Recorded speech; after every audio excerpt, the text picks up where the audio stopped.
यही तैयारी, यही संकेत, यही वार्निंग क्या संकेत देती है, उसी को लेकर हम एक्सपर्ट्स के साथ करते हैं सवाल। ऐसे में एक और बड़ा सवाल है जहां बातचीत फेल, अब आगे क्या होगा। हालांकि आपको बता दें, ईरान पर हमला, सीज फायर तोड़कर ईरान पर नए हमले हो सकते हैं और साथ ही ईरान में ग्राउंड ऑपरेशन, अमेरिका और इजरायल की सेना ग्राउंड ऑपरेशन कर सकती है। ईरानी परमाणु संयंत्रों पर हमले, ईरान के संवर्धित यूरेनियम को खत्म करने की कोशिश हो सकती है और हॉर्मुज पर कब्जे की जंग, स्ट्रेट ऑफ हॉर्मुज पर कंट्रोल के लिए आमने सामने की जंग हो सकती है और लेबनान पर हमले, इजरायल लेबनान के खिलाफ ऑल आउट वॉर छेड़ सकता है।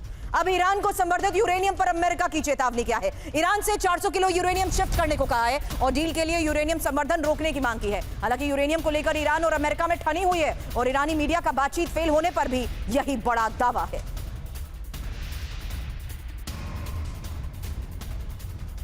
ईरान का यूरेनियम चुराना चाहता था अमेरिका। अमेरिका ने यूरेनियम चुराने की कोशिश की और इस्फहान के पास यूरेनियम चुराने की कोशिश। जहांगाना में ईरानी दूतावास ने फोटो जारी करते हुए यह बड़ा दावा किया।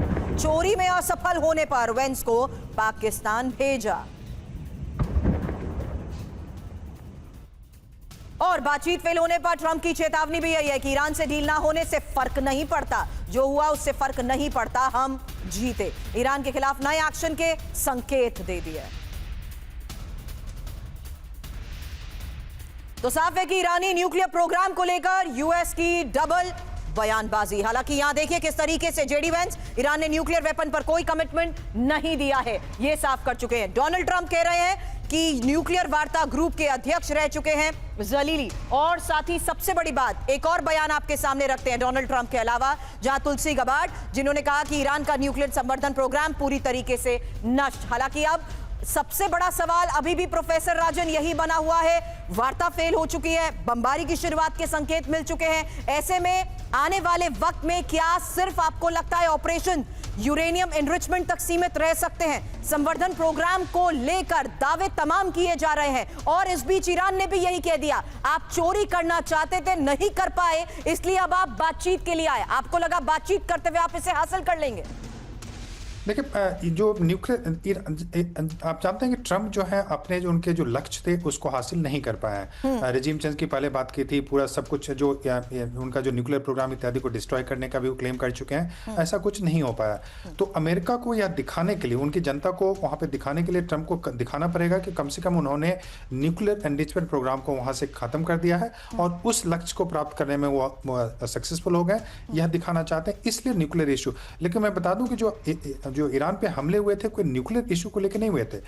ईरान ने पहले भी वेरिफिकेशन के लिए न्यूक्लियर इंस्पेक्टर इत्यादि को अलाउ उन्होंने कर दिया था। जो मेन इशू यह था कि वो रेजिम चेंज करना चाहते थे, लेकिन वह तो हो नहीं पाएगा और अमेरिका फंसता नजर आ रहा है। तो वैसे में वो निकलने की कोशिश कर रहा है, उस निकलने में ट्रंप को कुछ ना कुछ दिखाना पड़ेगा। सर, उस फेस सेविंग में उनके स्टेटमेंट्स ही तो बदलते गए, उनके विजन ही नहीं क्लियर हो पाया कि वो क्या अचीव करना चाहते थे। जी बिल्कुल, उनको खुद नहीं पता है और उन्होंने तो यह भी बोला कि उनके जो एडवाइजर, उन्होंने कभी यह नहीं बताया था कि ईरान उनके पड़ोसी देशों पे हमला कर देगा और सारा सिचुएशन बदल जाएगा और हॉर्मुज को बंद कर जाएगा। ये एंटिसिपेट नहीं किए थे, जबकि पूरे विश्व के एक्सपर्ट्स उनको बोल रहे थे कि ऐसा होगा। और लोगों का कहना है कि अब तो हॉर्मुज न्यूक्लियर जो बॉम्ब है उससे भी ज़्यादा खतरनाक ईरान को मिल चुका है, जिससे कि वो आसानी से नहीं हटने वाला है। तो यह बहुत बड़ी समस्या है और इसको मुझे लगता है कि अंतर्राष्ट्रीय समुदाय ही सुलझा सकती है, केवल ट्रंप के बस का नहीं है। बिल्कुल सर, लेकिन अब एक और बड़ा सवाल है और बार बार सवाल स्ट्रेट ऑफ हॉर्मुज को लेकर ही आ रहे हैं, क्योंकि हॉर्मुज की किलेबंदी और हमले का काम डाउन, ये सवाल इसलिए भी आगे क्योंकि अब समुद्री माइन खुद ईरान के लिए बड़ी चुनौती बन चुके हैं और हॉर्मुज में IRGC ने माइन से टकराने की वार्निंग भी दी है। माइन की लोकेशन ट्रैक नहीं कर पा रहा है ईरान के पास माइन हटाने की क्षमता ही नहीं। अमेरिका ने कहा हॉर्मुज स्ट्रेट पूरी तरह खोलने में ईरान नाकाम।